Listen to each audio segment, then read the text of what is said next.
Raffi mengatakan ke semua orang bahwa dia masih istrinya Syifa, dan pertunangan ini tidak bisa terjadi, membuat semua orang terkejut. Kemudian Dara dan Rishita senang mendengar Raffi belum bercerai.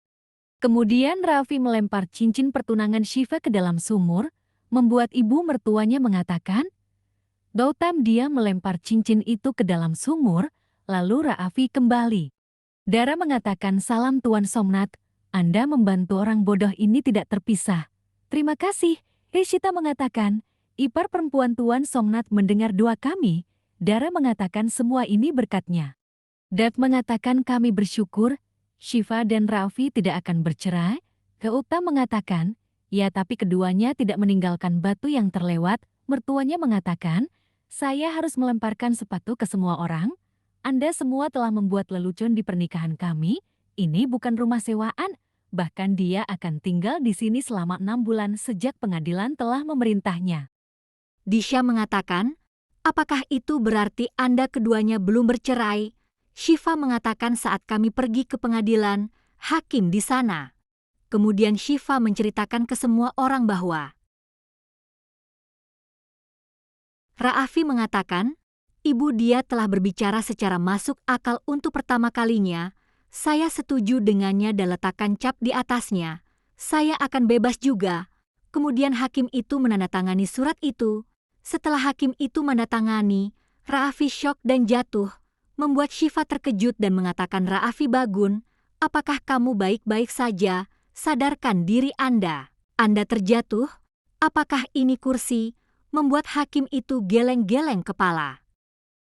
Di dalam hati hakim itu mengatakannya Tuhan mereka selalu bertengkar, tapi mereka sangat peduli satu sama lain. Hakim itu mengatakan kalian berdua bisa duduk di atas kursi kemudian Raffi dan Syifa duduk. Raffi mengatakan maaf ibu. Hakim itu melihat gerak-gerik Syifa dan Raffi, kemudian dia mencoret tulisannya dan menulis yang lain.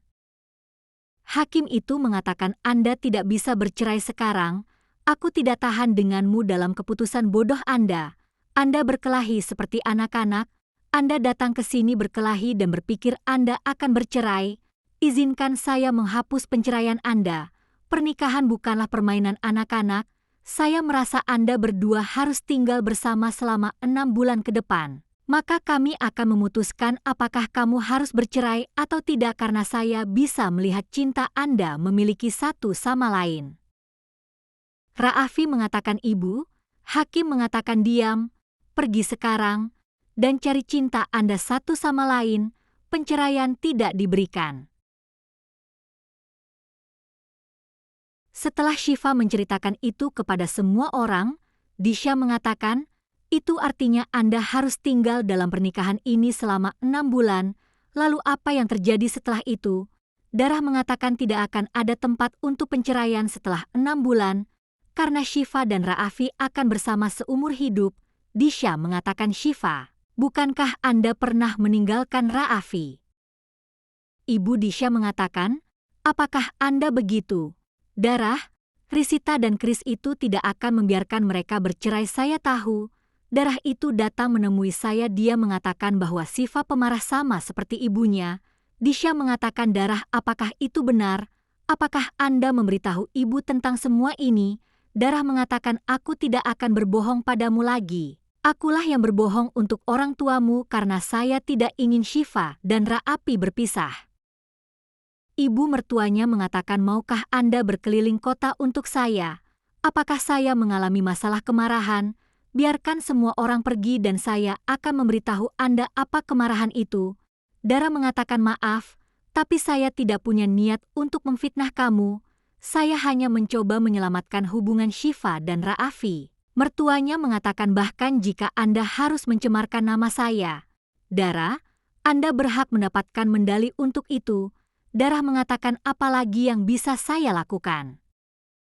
Dara berdiri di depan Disha dan mengatakan Disha, saya tahu saya telah membohongi Anda, tapi saya tidak berdaya. Saya telah memelihara Syifa, saya bisa membaca pikirannya. Syifa dan Raffi tidak bisa hidup terpisah. Jika Anda menikah dengan Syifa itu akan salah. Saya sudah mengatakannya Anda adalah gadis yang baik.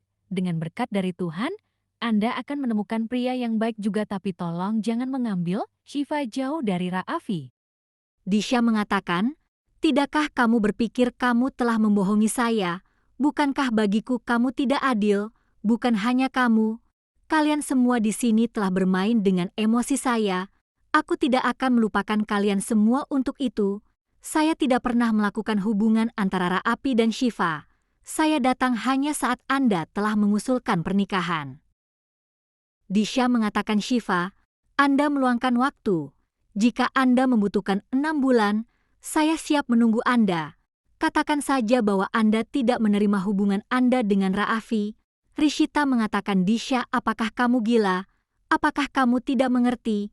Mengapa Anda menunggu selama 6 bulan? Anda hanya akan membuang-buang waktu Anda karena Ra'afi dan Syifa tidak akan berpisah. Saya sangat menyesal mengatakannya bahwa Anda telah berakhir, jadi akhiri saja ini."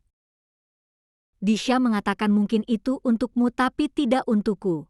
Saya akan menunggu Syifa selama 6 bulan lagi." Kemudian ibunya Disha menarik Disha keluar dari rumah keluarga Pandya.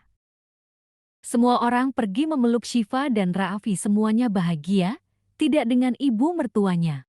Syifa melihat ibunya terdiam, dia menghampiri ibunya dan mengatakan, "Percayalah kepadaku, aku memberitahumu setelah kembali dari pengadilan itu. Anda membuat saya berjanji." Ibunya mengatakan, "Ini salahku.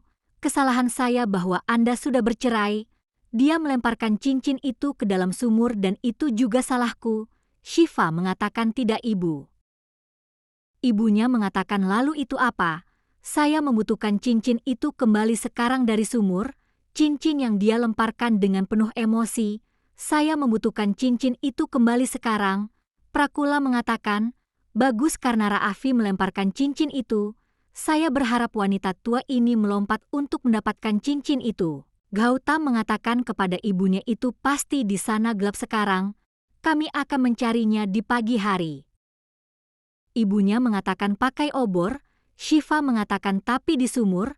Ibunya mengatakan, "Jika Anda tidak pergi, saya akan melakukannya."